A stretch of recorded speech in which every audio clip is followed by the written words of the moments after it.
What's up, guys? Welcome back to my channel. So I'm going to give just a quick little backstory for those of you who are new. My name is Cookie Miller. I started off about 100 pounds heavier than I am today. I'm now a certified personal trainer, certified group fitness instructor, weight loss specialist, and a trainer for the Dr. Oz show.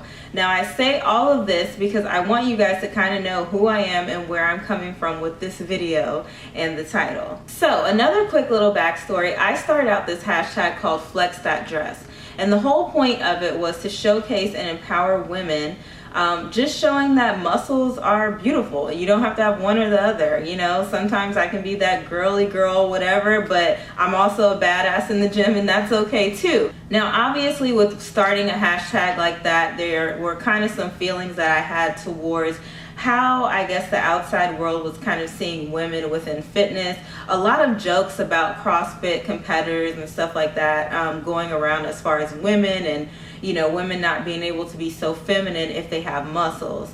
And that is especially prominent in the Black community, and how I guess those who are outside of the fitness community especially view particularly Black women within the fitness industry and their look.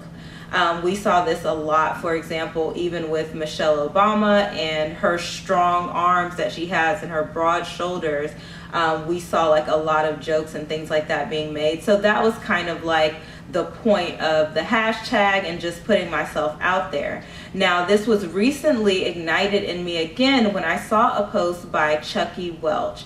Now, I first discovered Chucky through CrossFit. She is beautiful and her body is amazing, but I love her, and I'm going to also be sure to link the post that she did in the description box of this video. But in her post, she was kind of just talking about the fitness industry and Black people, particularly Black women, because with her being like a CrossFit competitor as well as an Olympic lifter, she is in a field where I don't think there are many of us, and by us I mean people of color. And so a lot of I do CrossFit as well, and so the box that I go to, I mean, some classes I'm the only Black girl there, the only Black person there, so I get it. But she was just saying that she had seen a friend of hers being posted on this fitness page maybe like 3 times in the span of like a few weeks, and she kept seeing this kind of like typical blonde hair, blue-eyed girl, and not the same girl, but just fitting that same aesthetic, being posted repetitively on a fitness platform within Instagram or wherever it was that she saw. I think it was within Instagram, because it's like, geez, Instagram has to be one of the worst ones. But yeah, when she posted that, it was like bells and alarms and whistles went off inside of me, because when I first started sharing my journey, I think I started sharing maybe in 2014, and at that time I was, you know, small. I had become a trainer by then, but I'm not sure I understood the whole scope of like that my life was going to become fitness and different parts of my business and things like that. But my main objective was, let me get my story out to as many people as possible so that I can inspire someone, right? So I would look for these different fitness pages and I would reach out to them, and they've got, you know, well over 100K followers. And you know, a lot of you may not know kind of how this works, right? You follow a fitness page and you're like, oh, they post like motivational, inspirational stories of people and things like that. But a lot of times this can be a pay-to-play type of thing. And that was something that I wasn't aware of as someone just wanting to kind of get my story out there and just inspire other people. It wasn't like I was fully operating, kind of knowing where my business was going to go or what I was going to end up doing in the future. I wasn't really sure. I had just lost the weight, and I was just trying to show that to other people and show them that they'd be able to do it. And so I would reach out to these pages, and oftentimes you go to a page, and please, like, give this video a like or a comment if you've seen this. You go to a fitness page and it's like a, you know, like a transformation page, and you see literally no black people. You see like all these different people on these transformation pages and no black people at all. It's very clear what they want the page to look like and what's being presented. And let me tell you something, the problem with that is that it's not because there's a lack of black women or men out there losing weight just the same, okay, muscular and built just the same. It's not because there's a lack, it's because there's a reason why black people are being etched out of whatever this aesthetic is on Instagram, and it's a problem. It's a problem because I can remember when I first started out, I looked on YouTube, I looked on Instagram, and yes, I particularly searched black girl weight loss. Okay, we all do it. You want to see someone who looks like you that was able to do it, right? You want to see someone who's a reflection of you. So there's a lack of representation. Now let me go back. So I would reach out to these pages, and back then, I don't know if they still do this, but they would have particular instructions on how to get featured, right? So like use the hashtag, tag them in a post, or one that they used to do was use WhatsApp and like send your story and all this stuff. And a couple of times I got hit back with the, oh, well, you know, this is great, but it's going to be X amount for this post. And just to let you know, just because you pay X amount does not mean that the post will be on the page indefinitely. The post could be taken down. This only secures the post for 24 hours.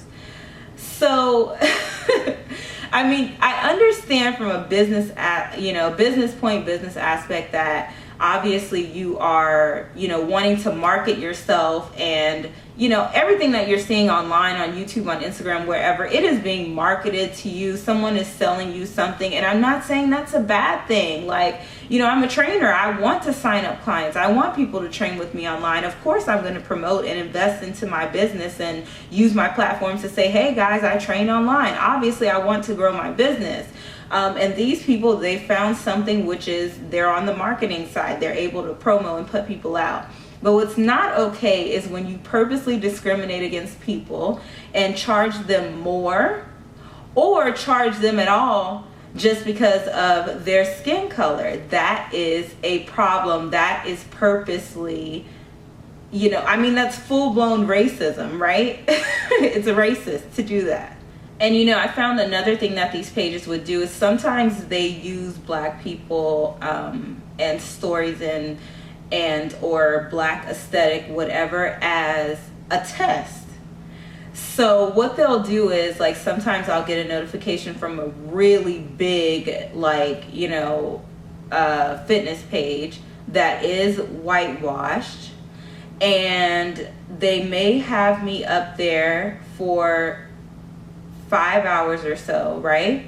They'll post at a peak time, they'll get all the likes, all the followers, all the whatever that they want out of it, and then delete it to keep the aesthetic going. So it's like the post never existed.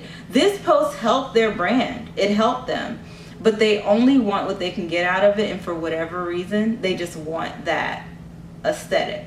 If you let Instagram tell it there are like no fit black people out there, especially women, there's like, what bothers me is that a lot of what I see when I'm going to like my explore page is going to be surgically enhanced black women. Why are we not celebrating those who have worked very, very hard to get to where they are? Why are we not being put out there? It's funny because obviously Instagram is using like an algorithm to figure out what I like, and what's on my explore page is based on the things that I double tap. And so I follow a lot of fitness things. I like to see a lot of different fitness people. So I do get that fitness stuff pumped into, but again, it's not many black fitness. Either I'm seeing somebody holding a bag of tea and then they're the only black girl that I see, okay? Or I'm seeing like, some other race of girl or whatever, super fit, doing a workout. It's one or the other, but it's definitely not both. So because of this, I'm super, super thankful for pages like Black Women Losing Weight, Black Women Do Work Out, Afro Girl Fitness, Transformation, Fit Nation, all of which have supported me since like 2014, when I was literally just wanting to get my story out there, just wanting to help people, not even thinking super far in advance that, oh my gosh, I'm going to end up on Dr. Oz and I'm going to be doing fitness as like, you know, my actual business and the bread winning part of me. You know, I never even thought that. I wasn't even thinking that far out. I was just trying to inspire other people and help other people. I wasn't thinking of anything from a business aspect. And so I really appreciate them for putting me out there and still promoting and putting me out there and promoting other Black women and men who are making big impacts within the fitness community and not being celebrated enough. And all of those pages that I mentioned, those are Black owned pages. I know and have talked to some of the owners, except for Afro Girl Fitness. I'm sure that it probably is, but I just haven't spoken with that owner. But the others, I mean, they've known and promoted my stuff for years now. And when I was, in the competition for Dr. Oz, they were the ones who were out there pushing me and saying, go vote for this girl. So I so support that, because still, even when I got to this platform and it's almost like I have arrived, still, it's not enough for those really big pages with, I'm talking, in 2014, over 100K was like, whoa. But these days, what's whoa is over 1 million. And there are pages out there with well over 1 million. And still, it doesn't matter, where, it doesn't matter how far you rise or how high you rise. It's like they don't care. There's an aesthetic, there's an agenda, and they're going to stick to it. So I'm challenging the fitness industry as a whole. I'm challenging these pages on Instagram that have so many followers and have the opportunity to, showcase Black women just as they showcase white and other races. I'm challenging them to step up, okay? Having a whitewashed page is not like some kind of goal of an aesthetic. You need to be able to showcase, if your page is about fitness, then make it about fitness. Don't make it about race, because that's when it becomes blatant racism and it's a problem. As for me, I'm going to continue to promote health and wellness on my page. I'm going to continue to use Black hashtags. This is why Black hashtags are important. This is why everything is like hashtag Black fitness, hashtag whatever, because these are the things that I search for. Because again, what's being put out to you mainstream when you're looking to lose weight and stuff, and you're seeing people with products or seeing people do workouts and stuff like that, you hardly are seeing Black people being represented, not because they're not there, but because we're just not getting the views, we're not getting the eyeballs, because the people who have the power, who have the followers, who have the clout or whatever, are not promoting us out there to everyone else. I want this to be a conversation starter, so make sure that you share this video on a page, or share this video with a friend, give it a like, leave a comment. I want to talk about this. Do you agree? Do you disagree? Have you seen this for yourself? I have witnessed it at least for the past 4 years, so I know that it's very much so real, and it is a problem. We need to show the world, I mean, as if you didn't know, like, did you not see Black Panther? But seriously, as if you didn't know, we need to show the world that Black women are beautiful, we're powerful, we can build just as much muscle and look just as feminine, or however it is that we want to look, strong as sexy, all that good stuff. Okay, Black is beautiful, and Black needs to be represented in the fitness industry and everywhere else. Thanks so much for watching, guys, and I'll see you next time. Bye.